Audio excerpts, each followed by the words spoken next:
One of my goals in life is to be wealthy enough to need a personal accountant.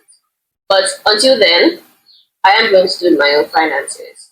I have read a lot of books on personal finance and finance as a whole. I have watched a lot of videos. I follow a number of finance creators, all in the quest to be great at my finance, to be good at personal finance for me, and to build wealth. And I have come to the realization that personal finance is honestly a personal thing, as the name implies. And you can be good at personal finance. You can. It is a thing. You can be good at it. You can be great at it. So welcome to today's talk on everything I had to learn to be good on personal finance. Your money, your business. That was the biggest lesson I had to learn when it came to money and finances and being good at money or being good at keeping money, growing money, and sustaining money. Because as a kid, my parents usually give me an allowance, especially when I was in school. And when the allowance was finished or exhausted, I could just call them and be like, hey, it's finished. Could you send something else? Although, to a certain extent, I had a timeline for how long it would be before I would call home to ask for a new allowance or to tell them that the amount of money they had given me earlier had finished. I had a duration and I waited until that duration exhausted before I would call. So, to a good extent, I think I had an ideology of how money should be kept and spent and, practiced with diligence and with a certain level of mindfulness. But after graduation, I came to the realization that when you make your own money, it becomes quite difficult to be that mindful about it. Probably for the fact that it is yours now, like you made it, it's your ownership, you own it, whatever happens to it, whatever you use it for, it is honestly your business because you are the one who made the money. However, I had to learn the term your money, your business, which means when the money finishes, it is also your business. If the money is sufficient for the duration before the next one comes in, it is also your business. If it is not enough to the next payment comes in, it is also your business. These were things that I had to learn in order to be good at personal finance. So this was my first major lesson, your money, your business. After learning that very big phrase, your money, your business, another thing that I had to learn, and I actually learned it from millionaire and entrepreneur Grace Beverly, is auditing yourself. Because I never realized that I had to do financial audits for my finances. I figured that audits were only done for big companies or big financial institutions, or at least companies that made over, let me say, 2 million or over a million in revenue every year. I never realized that I had to audit my own finances. I had to sit down and look through my transactions and see where my money is going, where it's coming from, what I am subscribing to, what I am paying for, how much I'm spending on a particular thing, how it is being divided into bills and expenses and savings and investments and fund money. I never realized that I had to sit down and audit my spending and my saving breakdown until I met Grace Family. Auditing, honestly, is not fun because you can't be ignorant of how you spent your money. The data is there, the history is there. So all you do is sit down and you tell yourself, oh my goodness, that's a lot of money that I spent on this thing. Wow. That's honestly how it feels. And then you start to think, should I have really spent 100,000 on this? Should I have really spent 10,000 on this? I could have made away with 2,000 or with 1,000 at most. Why did I spend so much on this thing? Why didn't I spend so much on this other thing? So I had to learn to audit. Do I enjoy it? No, I do not. To a great extent. But at the same time, I'm happy to see how I'm spending and what I'm spending on. And it honestly does help you plan for the next month or the next coming months because you're like, oh, I've paid for this. And honestly, it does help you plan for the next month or the next couple of paydays because you figure I've paid for this, so I can skip the payments for next month and pay 2 months in advance. So I can use the money in the 2 months advance to do this other thing and this other thing. So auditing is helpful. Is it fun? No. Or is it helpful? Yes. The boring things are usually the most useful ones in today's age and time. So when it came to finances, there were some terms and philosophies and terminologies that I had to learn and apply them to myself. One of the major ones that you may have heard, and it was about the first one that I heard, was the 50-30-20 method of splitting your salary. And this method is very, very popular. Everybody swears by it. 50% of your total income goes to your expenses, which include rent, water bills, power bills, food, transportation, your major expenses, your non negotiable expenses, the expenses that repeat themselves every single month. 50% of your income goes there. 30% of your income goes to your savings in case of emergencies. So this 30% goes to your emergency fund every month until you build a certain amount of money that can take you a certain amount of months in case of an emergency or in case your job dismisses you. So 30% savings. And then 20% is for investments so you can build other sources of income. The 50-30-20 method has a lot of breakdowns. Some people say 50-20-20-10, which is expenses, savings, investments, and fun money. Fun money is money that you take to get yourself a treat. Some people use that method. A lot of people have a lot of methods for this particular philosophy and they break it down into their own ways. I have one. I do 60-40, meaning that 60% is my non negotiable, which includes rent, water, light bills, transportation, and then 40% is investments. I do not do savings in between. My fund money goes into my 60%. So basically, how that works is whatever is left of my expense money, which is my non negotiable, becomes fund money. And if I feel that the fund money or the leftover is way too much because I calculated how much my transportation would be every month, I could get an estimate of how much I would need to spend it each month. On that note, if I feel that the fund money or what is left over from my expense budget is a lot, I'm going to take out of it and put it into the investment half of it. Now, I did 60-40 because I did not want to put my money in a savings account and just let it sit there. I rather see it in an investment account going up and down. There are risks involved, of course, but you have to remember that investments are a very good way of growing wealth. And the money just sitting inside a savings wasn't cutting it for me. So I wanted to see the money grow. That is why I do 60-40. So 60 non negotiables, 40 investments. And this was my very first learning curve to personal finance because it's finance for me. I did try the 50-30-20 method, but I often just use the 30 parts to make an investment. So I scrapped out the whole 30 and just did 60-40.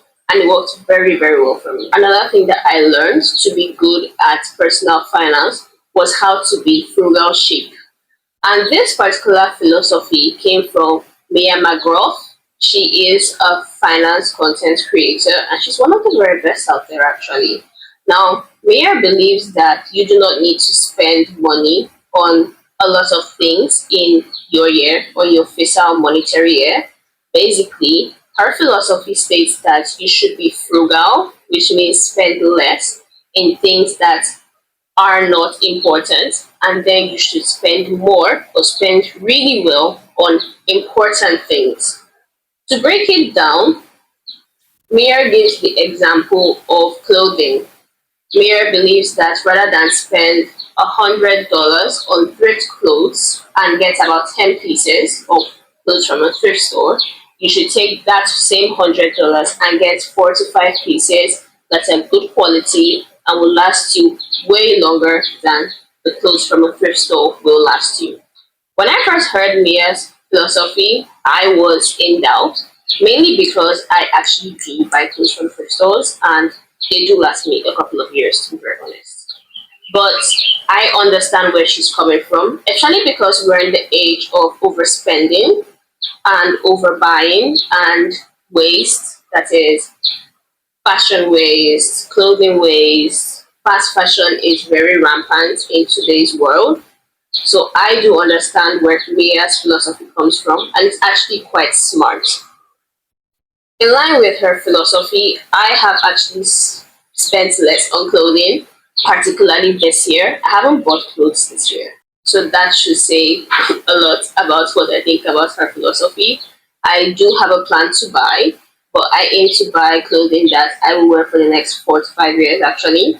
So Mia's philosophy of frugal chic is a very, very good one. It taught me to not spend excessively because in previous years, when I needed a certain piece of clothing, I would just gather up the money and go to the market and buy something or pick something, and then I may end up not liking it when I go back home because it does tend to look different where you're home than where you're actually at the market.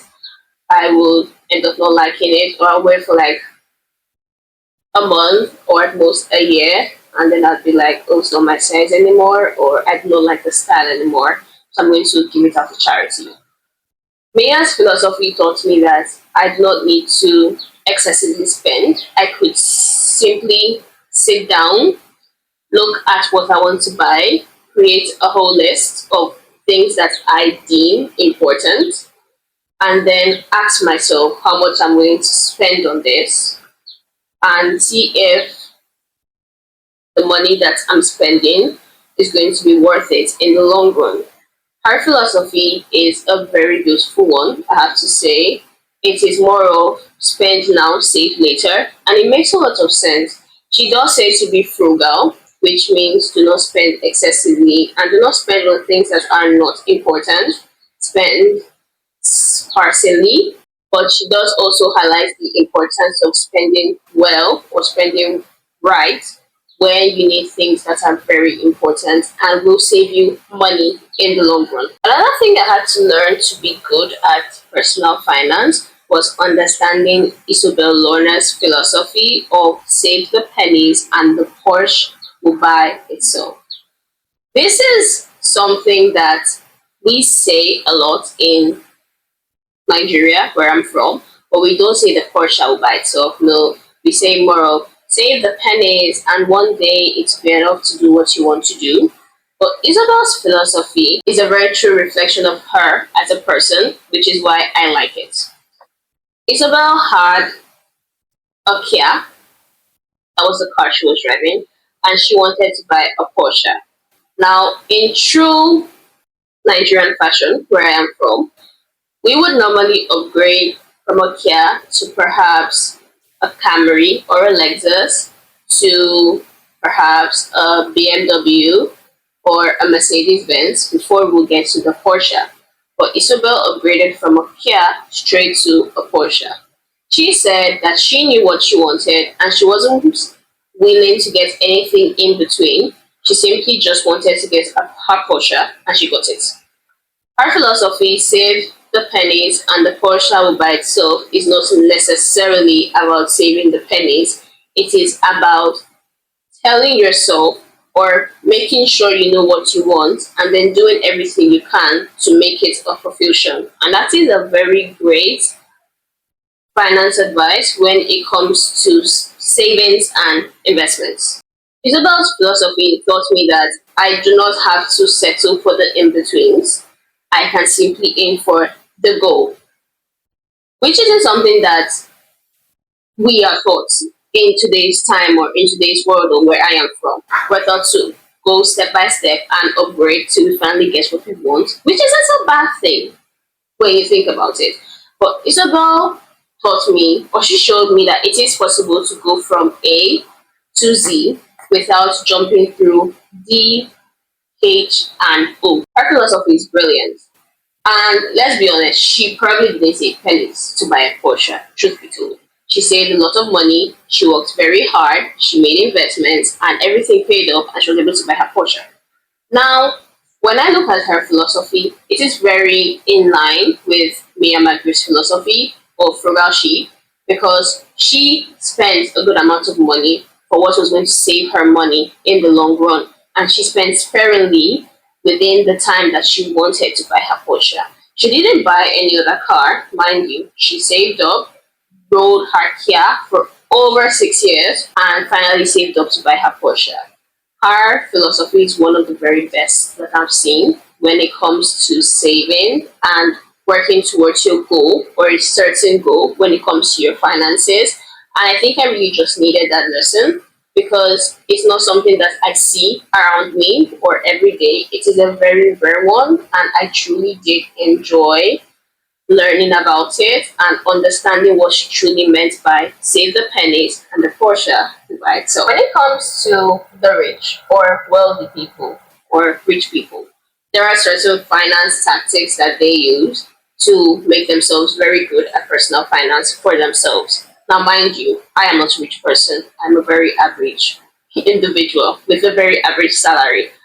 And they use some tactics like loan lending, loaning or taking money against a stock in the stock market, and some other tactics that makes them to not lose money, or rather keeps their money and then still makes them have extra money to make investments or do what they want to do. Now, the rich believe that when you want to buy something, you don't necessarily have to take your own money to buy it, but rather you can take a loan from a bank, and instead of putting up your house or your car as a collateral, you can put up your stock in the stock market as a collateral. So basically, you take a loan against the stock. When the stock rises and makes money, the bank takes the profit from the stock, and you still get to keep your stock. So it is a very good strategy. However, I do not use their strategy. And this is why I do not have enough stocks to do loan lending or to take loans against stocks. That is one. Two, most people who do this tactic or who use this structure are in countries where it is possible and where this option is available. I do not think it's available in my country, but I haven't asked actually, so that may be on me. And then three, I do not want to put myself in a position where I will take a loan and then the stock will not climb or will not pay out. And of course, I do my research before buying stocks, but the stock market is a risk. Everything in the world is a risk.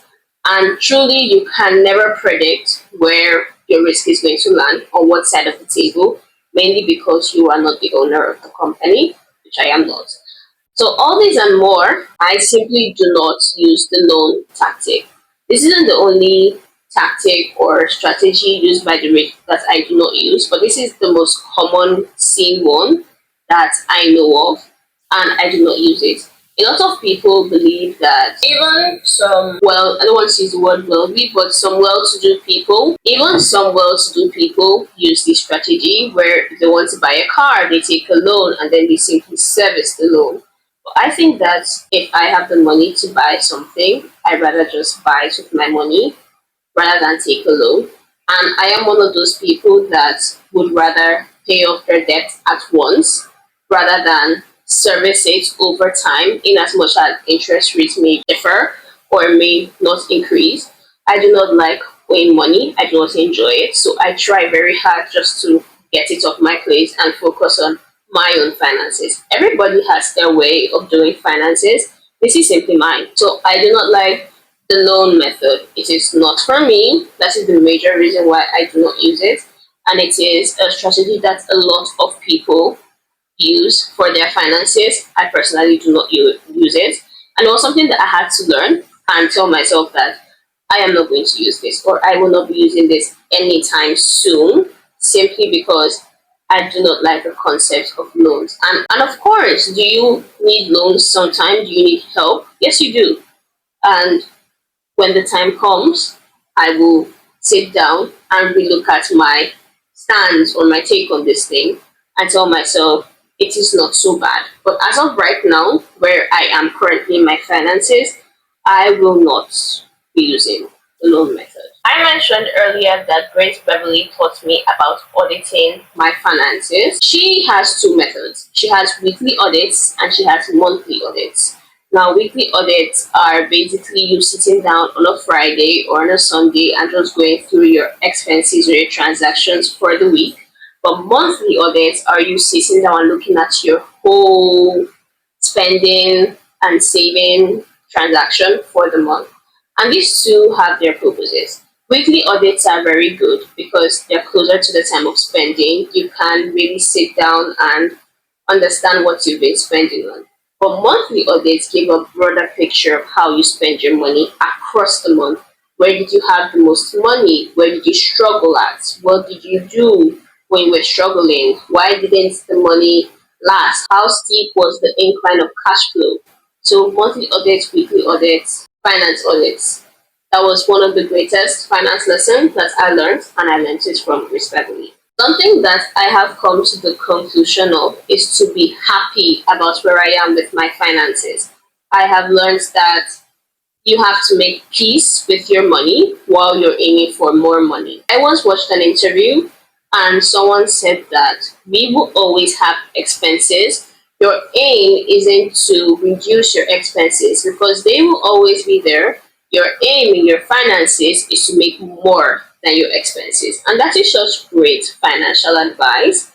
I have come to make peace with my finances. I know how much money I spend in a month or I will need to spend in a month, and I have made my peace with that is how much I need as of right now. My aim is to make more than that so I can have investment money and savings money, and that is a very great stance for me in my path for financial freedom or to be wealthy enough to need a personal accountant. Because there was a time that I really did try to reduce my expenses and it just seemed to increase. Why that was, I will never understand. But I have understood today that the aim is to make more. So your non-negotiables, you should be able to make, or you should aim to make more than your non-negotiables so you can build other sources of wealth for yourself. One of the greatest pieces of advice about personal finance or your finances is to treat them like your kid or your child. Treat them the same way you would treat your child. Treat them with care, treat them with an open eye, monitor them, look after them, watch them. Don't just sit down and expect them to sort themselves out. They are your business because your money is your business, so your finances are your business. Whether you have one source of money, whether you have many sources of income, whether you spend more, whether you save more, it is your money, it is your business. So treat your finances like your kid. It was very good advice. I honestly can't remember who I heard it from, but it made so much sense because we all love our kids. And when you treat your finances like your kid, you're going to keep an eye on them, you're going to watch them, you're going to monitor them. You don't want them to end up bad, you want them to be good. So treat your finances like your kid. I really do want you to tell me about your personal finance journey, what you have learned, what you have unlearned, and what you'll be doing to make it better. And do you also want to be wealthy enough to need a personal accountant? I do too. I wonder if you do too, and I will see you next week on the Tiny Chair Talk.